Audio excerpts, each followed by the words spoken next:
একটা মানে ঘটনা ঘটে, সেখানে বলিতাম ঘটনা। তাহলে পরবর্তীকালে এর পরের দিন 14 তারিখে চিরঞ্জিত দেবনাথ নামে একটা কমপ্লেনে যার অভিযোগ বলে একটা কেস রেজিস্টার করা হয় যেখানে কেসে যার নম্বর হচ্ছে আপনার 2024/JRN/017 মানে 17 নম্বর কেস 2024।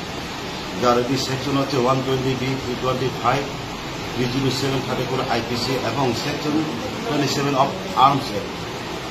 পরবর্তীকালে এটি তদন্ত করতে গিয়েছেরা আমরা ঘটনাস্থলে যাই। ঘটনাস্থলে গিয়েছেরা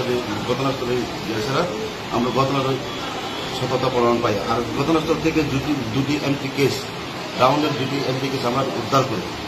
তারপরে সাবসিকুয়েন্টলি আমরা ইভিডেন্সের ভিত্তি করে একজন এই অভিযুক্ত মধ্যে একজনকে আমরা ডিটেন করতে সক্ষম হই, যার নাম হচ্ছে সঞ্জিত দেববর্মা। তারপরে যার নাম হচ্ছে সঞ্জিত দেববর্মা, বাবার নাম হচ্ছে দেবেন্দ্র দেববর্মা, বাড়ি হচ্ছে জয়রাম সর্দারপাড়া। তারপর তাকে আমরা এই দুদিনের জন্য রিমান্ডে লয়ে আনি।